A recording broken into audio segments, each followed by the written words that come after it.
राजधानी रायपुर में cycle rally का आयोजन। रैली में खेल मंत्री टंकराम वर्मा शामिल हुए। लोगों को सेहत और फिटनेस के लिए साइकिल चलाने के लिए प्रेरित किया है।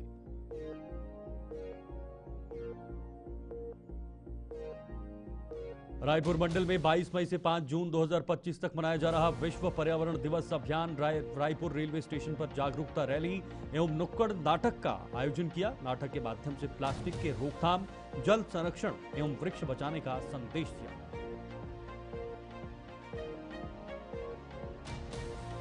कांग्रेस के संचार प्रमुख सुशील आनंद शुक्ल ने बीजेपी सरकार पर साधा निशाना। बोले, जनता को भुगतना पड़ रहा डबल इंजन सरकार का खामियाजा।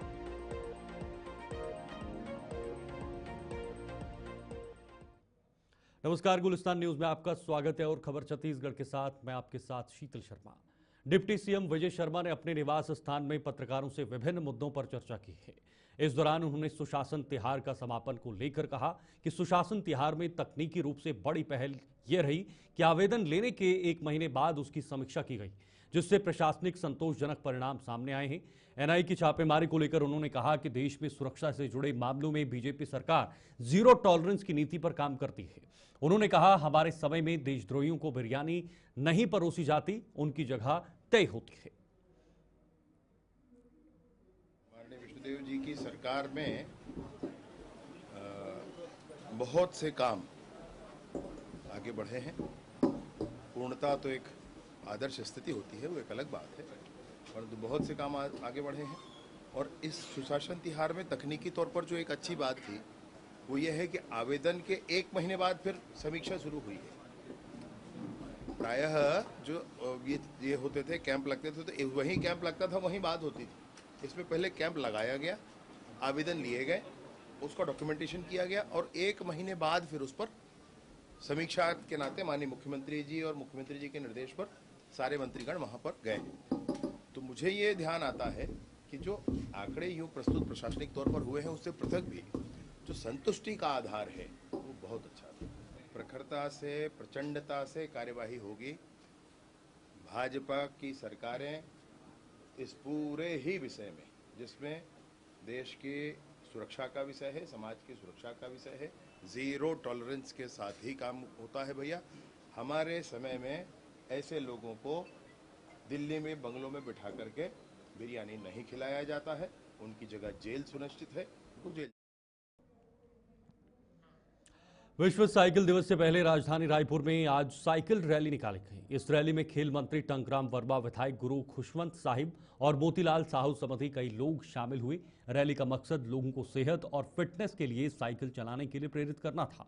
इस दौरान खेल मंत्री टंकराम वर्मा ने सुशासन तिहार के समापन पर कहा कि सीएम साई के नेतृत्व में सुशासन तिहार का समापन हुआ है। सुशासन तिहार पूरी तरह सफल रहा। समाधान शिविर में सीएम साई ने लोगों से मुलाकात की, सबकी समस्याओं का निराकरण हुआ। उत्कृष्ट खिलाड़ियों को नौकरी मिलने पर खेल मंत्री टंकराम वर्मा ने कहा कि उत्कृष्ट खिलाड़ियों की घोषणा के लिए 15 दिन के भीतर प्रक्रियाएं पूरी होने की उम्मीद है। 4 जून के बाद की कैबिनेट में फैसला हो सकता है। अभी करीब 60 खिलाड़ी इसमें शामिल रह सकते हैं। हमारे माननीय मुख्यमंत्री विष्णुदेव साय जी के निर्देश पे सुशासन त्यौहार, समस्या निवारण शिविर, इनका आयोजन 8 अप्रैल से था और कल 31 मई को समाप्त हुआ। इसमें पूरे प्रदेश में शिविर का आयोजन हुआ और हमारे माननीय मुख्यमंत्री जी स्वयं शिविर स्थल पे पहुंचे। इस कड़कड़ाती धूप में, गर्मी में जा कर के लोगों से मिले हैं, बात किए हैं और ये शिविर जो है बहुत सफल रहा। जैसा माननीय मुख्यमंत्री जी का मंशा था कि शिविर में पूरे मंत्री पहुंचे, सांसद पहुंचे, विधायक पहुंचे, जनप्रतिनिधि पहुंचे और लोगों से रूबरू हों, मिले और सबका स्थल पे निराकरण हो। और वाकई में हमने देखा है, कई जिलों में गया है तो समस्याएं जो आई थी उनका निराकरण स्थल पे हुआ। हमारे माननीय मुख्यमंत्री जी का सोच था कि हमने तो मोदी जी की गारंटी को पूरा किए हैं, उनकी योजनाओं का लाभ पूरे प्रदेशवासियों को मिल रहा है, फिर भी हम जा कर के मिले, उनकी बातों को सुने। इस सोच के साथ ये आयोजन हुआ और बहुत सफल हुआ कि ये जो है मुझको ऐसा है लगता है कि 15 दिन के अंदर उत्कृष्ट खिलाड़ी की सूची हम घोषित कर लेंगे। कल ही हमारी बात हुई है अभी का कैबिनेट तो 4 को है, इसके बाद आने वाले कैबिनेट में संभावना है कि उसमें अनुमोदन वगैरह हो जाएगा। अभी प्रारंभिक तौर से अभी मुझको लगता है कि 60 के आसपास खिलाड़ियों की संख्या आएगी, फिर उसमें परीक्षण करेंगे, फिर उसको घोषित करेंगे। महासमुंद जिले के बागबाहरा ब्लॉक में कांग्रेसी नेता अंकित बागबाहरा ने बीजेपी नेता पर 18 दिन बीत जाने के बाद भी पुलिस द्वारा मामला दर्ज नहीं करने पर कांग्रेसी नेता ने गांधीगिरी करते हुए भूख हड़ताल पर बैठ गए हैं। बागबाहरा ब्लॉक के पूर्व ब्लॉक अध्यक्ष अंकित बागबाहरा ने बताया है कि किसान फसल बीमा की राशि पर हो रही कमीशनखोरी को लेकर उनके द्वारा उच्च अधिकारियों से शिकायत की गई थी, जिसके बाद से कांग्रेसी नेता को जान से मारने की धमकी दी गई थी।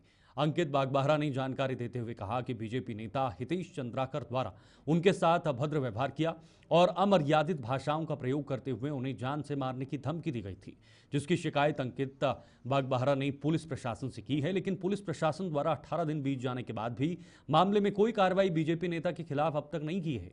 पुलिस प्रशासन ने रवैया से नाखुश कांग्रेस नेता ने आज से भूख हड़ताल शुरू कर दी है। देखिए, 16 अप्रैल से मेरे द्वारा जो प्रधानमंत्री फसल बीमा योजना है उसमें तथाकथित लोगों के द्वारा कमीशन की वसूली की जा रही है, इसको लेकर लगातार शिकायत की जा रही थी। इसी विषय में दिनांक 8 मई को मुझे अचानक से जान से मारने की धमकी दी जाती है। उसकी शिकायत मैं एसडीओपी कार्यालय में कर चुका था। फिर 13 मई को अचानक से भाजपा के हितेश चंद्राकर द्वारा बागबाहरा के 2 किलोमीटर लंबे मुख्य मार्ग में अश्लील अभद्र भाषा का प्रयोग करते हुए माइक पोंगा लगाकर पुलिस की मौजूदगी में मुझे जान से मारने की धमकी दी जाती है। मेरी जाति को लेके अनर्गल टिप्पणी की जाती है, मेरे मृत पिता के ऊपर अनर्गल बयानबाजी की जाती है, मेरी मां के विषय में गाली गलौज की जाती है और तो और पूर्व मुख्यमंत्री भूपेश बघेल जी की मां को लेके अभद्र भाषा का प्रयोग किया जाता है और लगातार अश्लीलता परोसी जाती है। उसके खिलाफ मैं 13 मई से लेकर 24 मई को, 26 मई को, 27 मई को लगातार लिखित में शिकायत दे चुका हूं। उसमें एफआईआर तो दूर की बात है, जो कि मेरा मौलिक अधिकार है, उसमें आज दिनांक तक मेरा बयान भी नहीं लिया गया है। ये बहुत ही अफसोस की बात है। उसको रायपुर मंडल द्वारा विश्व पर्यावरण दिवस अभियान 2025 और 22 मई से 5 जून के तहत विभिन्न स्थलों पर पर्यावरण संरक्षण हेतु जन जागरूकता कार्यक्रमों का आयोजन किया जा रहा है। इस वर्ष का अभियान केवल एक दिन तक सीमित न होकर एक विस्तारित चरणबद्ध में क्रियान्वित किया जा रहा है, जिसमें चरणबद्ध रूप से जागरूकता, संवाद और व्यवहार परिवर्तन पर केंद्रित गतिविधियां आयोजित की जा रही हैं। इसी क्रम में यात्रियों में पर्यावरण के प्रति जागरूकता बढ़ाने के लिए दक्षिण पूर्व मध्य रेलवे भारत स्काउट्स एवं गाइड्स के रायपुर मंडल द्वारा विश्व पर्यावरण दिवस अभियान कार्यक्रम के अंतर्गत खारून रेल विहार स्वास्थ्य विभाग के साथ जागरूकता रैली, नुक्कड़ एवं जन संवाद एवं रायपुर रेलवे स्टेशन पर जागरूकता रैली और नुक्कड़ नाटक का आयोजन किया गया। प्लास्टिक के रोकथाम, जल संरक्षण एवं वृक्ष बचाने का संदेश नाटक के माध्यम से दिया गया है।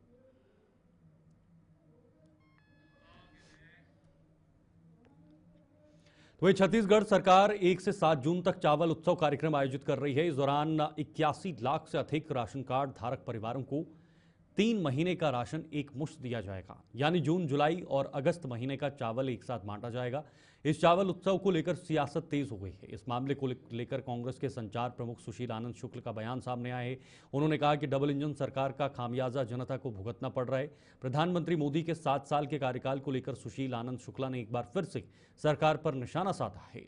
उन्होंने मीडिया से चर्चा के दौरान क्या ही कहा कि प्रधानमंत्री जी को तीसरे कार्यकाल में 11 साल प्रधानमंत्री बने पूरा हो गए, लेकिन पहले कार्यकाल में उन्होंने जो वादा किया था युवाओं को रोजगार देने का, वह वादा आज तक पूरा नहीं हुआ। उन्होंने वादा किया था कि पेट्रोल डीजल 35 रुपये लीटर करेंगे, लेकिन आज तक एक्साइज ड्यूटी 35 वसूल रहे हैं। पूर्ण होने का वादा किया था कि विदेश से काला धन लेकर आएंगे, लेकिन हम चुनौती देते हैं कि आज तक कितना काला धन लेकर आए हैं। किसानों की आय दोगुनी की है करने का वादा किया था, लेकिन इस साल भी 3 की बढ़ोतरी कर दी गई है। समर्थन मूल्य बढ़ाएंगे और किसने की आयु नहीं करेंगे। दूसरी बात, पिछले 11 साल में नरेंद्र मोदी की सरकार ने देश में कितने बांध बनवाई, सिंचाई के लिए कितने नहर बनवाए, ये सब खोखला है। 2 करोड़ युवाओं को रोजगार देने का वह वादा आज तक पूरा नहीं हुआ। उन्होंने वादा किया था कि पेट्रोल डीजल 35 रुपये लीटर में देंगे, आज तक पेट्रोल डीजल पे एक्साइज ड्यूटी 35 रुपये वसूल रहे हैं। उन्होंने वादा किया था कि विदेशों से काला धन लाएंगे। हम चुनौती देते हैं, बताइए कितना रुपया काला धन विदेशों से लाया। किसानों की आय दुगनी करने का वादा किया था, इस साल भी धान के समर्थन मूल्य में मात्र 3% की बढ़ोतरी की है। 3% आप समर्थन मूल्य बढ़ाएंगे, किसानों की आय दुगनी करेंगे। तो आप बताइए ना कि पिछले 11 साल में नरेंद्र मोदी जी अपने किस योजना को फलीभूत करने में, किस वादे को पूरा करने में सफल हुए। दूसरी बात, पिछले 11 साल में नरेंद्र मोदी की सरकार ने देश में कितने बांध बनवाए, सिंचाई के लिए कितने नहर बनवाए, इसके अलावा सार्वजनिक क्षेत्र के कितने उपक्रम लगाए गए युवाओं को रोजगार देने के लिए, इन सब का आंकड़ा सामने रखे भारतीय जनता पार्टी साहस है। तो डबल इंजन की सरकार का खामियाजा छत्तीसगढ़ को भुगतना पड़ रहा है।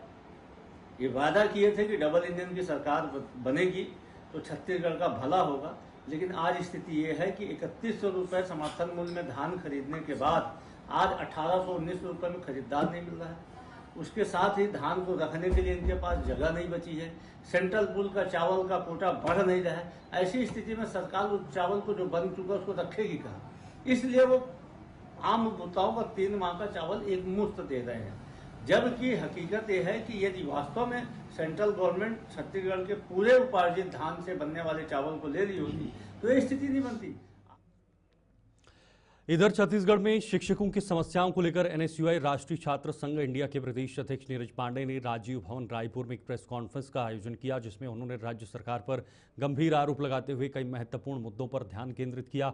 उन्होंने अपनी बातों में स्पष्ट किया है कि वर्तमान में बीजेपी सरकार ने पूरे राज्य में 10,645 स्कूलों को बंद करने का निर्णय लिया है, जो छात्रों की शिक्षा पर नकारात्मक प्रभाव डाल रहा है। इसके अलावा उन्होंने ये भी बताया कि 57,000 शिक्षकों की भर्ती की प्रक्रिया अधूरी पड़ी हुई है, जिससे राज्य में शिक्षकों की कमी और शिक्षा के स्तर में गिरावट की समस्या बढ़ रही है। उन्होंने बताया कि स्वामी आत्मानंद स्कूलों में शिक्षकों को समय पर वेतन नहीं मिलने के कारण वे वित्तीय संकट का सामना कर रहे हैं, जिससे उनकी मानसिक स्थिति गंभीर रूप से प्रभावित हो रही है। छत्तीसगढ़ में सरकार ने 11,645 स्कूल बंद किए हैं।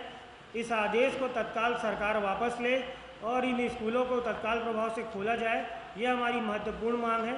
57,000 शिक्षकों की भर्ती भारतीय जनता पार्टी ने घोषणा पत्र में कहा था, उस भर्ती को तत्काल प्रभाव से चालू किया जाए। सीजी सेट के जो एग्ज़ाम के जो रिज़ल्ट हैं 1 साल लगभग आने को है, वो रिज़ल्ट आज तक घोषित नहीं हुए हैं, तो व्यापम से मांग करते हैं कि इसको जल्द से जल्द घोषित करने का काम सरकार करे।